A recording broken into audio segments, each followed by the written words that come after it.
Mereka suka mengkaji, mereka cinta pada ilmu, sampaikan mereka belajar berbagai bentuk ilmu, termasuk juga ilmu yang terdapat dalam agama Islam. Masalahnya kita orang Islam ni, sebab kita dah tak cinta pada ilmu, kita dah tak mau lagi datang ke majlis ilmu, malah kita tak mau jadikan ilmu itu sebagai asas dalam membentuk kekuatan yang ada pada Islam, dan kita tidak lagi meletakkan ilmu pada kedudukan yang paling utama. Sedangkan orang Yahudi ni kita tengok semua bidang ilmu dia kaji. Dan sebenarnya banyak daripada ilmu yang diperkembangkan oleh orang Yahudi berasal daripada orang Islam, iaitu ilmu optik yang berkaitan dengan mata, sebenarnya berasal daripada orang Islam.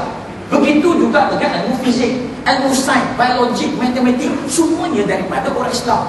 Dah hebatnya orang Islam, tuan-tuan, suatu ketika dahulu ialah kerana mereka begitu mencintai ilmu, sampaikan banyak daripada bidang ilmu bukan saja dikuasai oleh orang Islam, tetapi orang Islam juga banyak daripada ilmu yang mereka praktikkan itu sampai ke hari ini tak dapat ditiru oleh orang-orang Yahudi.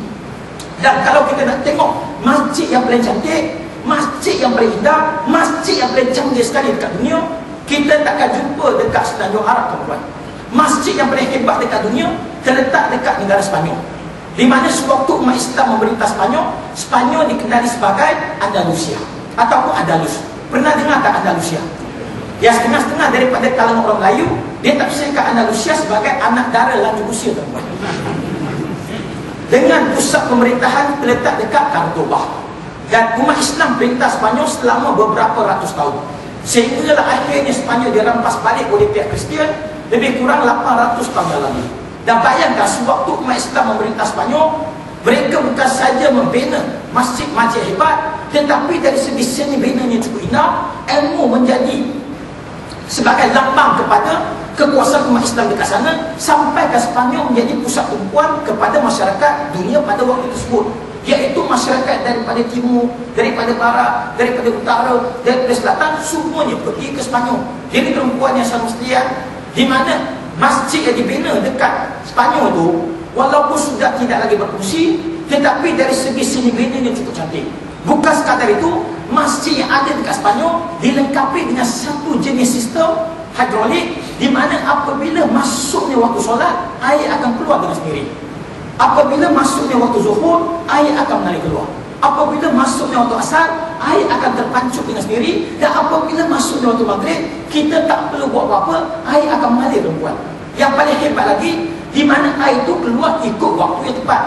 Sedangkan setiap waktu solat itu berubah. Jadi air itu keluar pun berubah mengikut waktu solat. Jadi perempuan yang sama setia, bayangkan 800 tahun yang lalu, waktu itu mana ada elektrik, waktu itu mana ada jentera mekanikal, waktu itu mana ada komputer.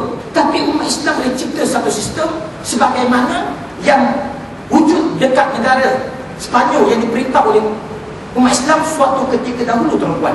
Di mana ada tak satu sistem sebagaimana ada dekat Spanyol pada waktu tersebut pada hari ini, tuan-tuan? Boleh tak kita jumpa satu masjid pada hari ini di mana apabila masuknya waktu solat, air akan keluar dengan sendiri, tuan-tuan? Adakah tak ada, tuan-tuan? Masjid ini ada ke tak ada? Masjid ini tak ada, bermakna kita kena buka paip, kita kena celupkan tangan kita ke dalam air kolam ataupun air kolam. Malahan kalau kita pergi ke tanah Arab pun tak ada sistem sebagaimana yang ada dekat Andalusia. Malahan masjid dekat Brunei pun yang disebut sebagai masjid yang canggih, masjid yang cantik, batu mamal yang diimport dari Itali, juga tidak ada sistem sebagaimana yang ada dekat Spanyol. Jadi perempuan yang sama sekian, cuma saya pernah jumpa ada satu masjid mempunyai sistem sebagaimana yang ada dekat Spanyol, iaitu sistemnya hampir sama tapi tak serupa, perempuan, iaitu dekat Masjid Shah Alam, perempuan. Pernah tak kita solat dekat Masjid Shah Alam? Saya duduk dekat kelab, dan saya sebenarnya dah 2 hari tak balik rumah, perempuan. Saya semalam keluar dari rumah pukul 4 pagi, sampai kepada saat ini saya belum lagi sampai ke rumah, walaupun dah sampai ke Kuala Lumpur tengah hari tadi. Sebab saya ada 2 mesyuarat, ada kelas, dan malam ni pula ada program, tuan-tuan. Jadi perempuan yang sama setia, dan saya duduk dekat kelab itu dekat dengan Shah Alam. Jadi saya kadang-kadang bersolat dekat Masjid Shah Alam, terutamanya solat Jumaat, di mana masjid itu dilengkapi dengan satu jenis sistem air sensor yang berwarna merah. Kalau kita hulurkan tangan kita, dia dapat kesan pergerakan, dan bila ada pergerakan, air akan keluar dengan sendiri, perempuan. Perasan ke tak perasan? Sistem itu dekat Shah Alam, iaitu Masalahnya, setiap kali kita pergi bersolat Jumaat dekat sana, setiap kali kita hulurkan tangan, air tak keluar-keluar ke rumah. Dan sistem itu sebenarnya kurang praktikal. Pasal apa? Kalau kita hulurkan tangan, air dia akan keluar. Itu tak ada masalah. Kita nak cuci muka, kita nak basuh tangan, tapi masalah akan timbul apabila kita nak cuci bahagian kaki tuan-tuan. Bermakna kita kena sentiasa hulurkan tangan, angkat kaki dulu. Macam main sepak takraw tuan-tuan. Sebab itulah sistem itu sudah tak digunakan pakai dekat Malaysia Alam. Bayangkan sistem itu canggih, sistem yang menelan pembelajaran begitu tinggi, akhirnya ditukar kepada sistem manual, iaitu pakai iPad, kita kena buka sendiri. Bayangkan, tapi itu tak berlaku dekat Sepanyol. Ini tunjukkan kehebatan yang ada pada umat Islam. Bermakna umat Islam hebat, tapi orang Yahudi dia dengki pada orang Islam, dan satu cara untuk merosak orang Islam, dia ambil ilmu daripada orang Islam. Dia belajar dan dia mengkaji apa saja bentuk ilmu yang telah ada dalam masyarakat Islam, bukan saja pada zaman dahulu, malah sampai ke hari ini tuan-tuan. Dan bukan setakat itu, orang Yahudi juga mengkaji Quran. Mereka baca Quran, sedangkan kita orang Islam tak mau baca Quran. Bukan sekadar mereka baca Quran, ada di kalangan orang Yahudi, di kalangan pendetanya, boleh hafal Quran. Bukan saja boleh hafal Quran, mereka juga boleh faham isi kandungan Quran. Malahan mereka juga menjadi profesor Quran tuan-tuan. Sampaikan ada di kalangan orang-orang Islam belajar daripada profesor orang Yahudi, belajar pengajar Islam, malah belajar Quran. Sebab itulah kita tengok bila mereka balik, perangai mereka lebih Yahudi daripada orang Yahudi. Saya minta maaf tuan-tuan. Sebab benda itu berlaku. Patutnya kita belajar dengan orang Islam. Pasal apa nak belajar dengan orang Yahudi? Jadi perempuan yang semestinya ini banyak berlaku dekat UK, iaitu University St. Andrew, University Kent. Itu merupakan pusat Yahudi tuan-tuan. Ada tak siapa-siapa pernah belajar dekat sana tuan-tuan? Saya tak pernah belajar dekat sana, tapi saya pernah sampai ke sana. Saya pernah sampai ke Oxford dan juga sebagainya, di mana dari segi universiti ini memang cukup lama. Bangunan yang lebih daripada 1000 tahun masih lagi dipertahankan. Jadi perempuan yang semestinya, dan bukan sekadar itu, di mana mereka juga mengkaji hadis. Sedangkan kita orang Islam ni tak pernah baca hadis. Malah kita pun tak tahu apa itu hadis. Dan hadis ni ada perbezaan dengan sirah. Sirah ini ada perbezaan dengan as-sunnah.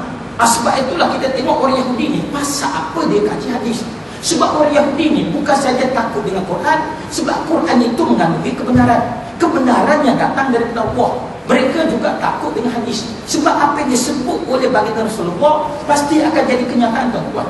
Kalau tak berlaku pada zaman Nabi, berlaku pada zaman sahabat. Kalau tak berlaku pada zaman sahabat, akan berlaku pada zaman tabi'in. Kalau tak berlaku pada zaman tabi'in, dia akan berlaku pada zaman kini. Kalau tak berlaku pada zaman hari ini, dia akan berlaku suatu hari nanti. Itu kebenaran yang terdapat dalam hadis. Sebab itulah orang Yahudi cukup takut dengan hadis.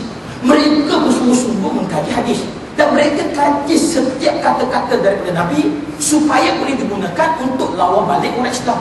Dan di antara hadis yang paling ditakuti oleh orang Yahudi, di mana Nabi kita pernah bersabda, yang bermaksud bahawa pada akhir zaman Islam akan bangkit semula daripada arah sebelah timur tuan-tuan. Ini hadis sahih. Dan dalam hadis ni ada 3 perkara. Yang pertama sekali ialah akhir zaman. Akhir zaman ni pasti akan berlaku tuan-tuan. Cuma kita tak tahu bila kan kiamat akan berlaku. Cuma Nabi beritahu kepada kita, iaitu kiamat sebelum kiamat berlaku akan terjadinya 10 tanda-tanda besar tuan-tuan. Dan tanda besar itu kita bincang di hari lain. Cuma bermakna kiamat itu pasti akan berlaku. Akhir zaman akan tiba juga tuan-tuan. Yang kedua pula Nabi beritahu kita dalam hadis ni, iaitu Islam akan bangkit semula tuan-tuan.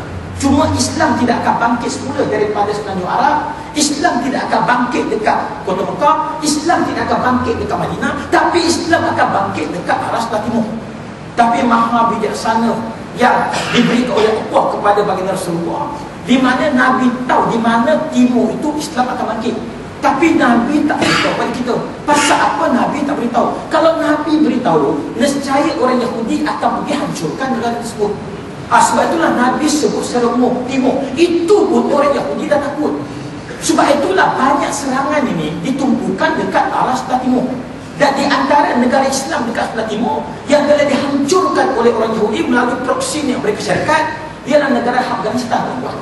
Sedangkan kalau kita baca surat khabar, baca majalah yang diterbitkan dekat mereka dekat dunia barat, mereka mengatakan Afghanistan itu miskin. Afghanistan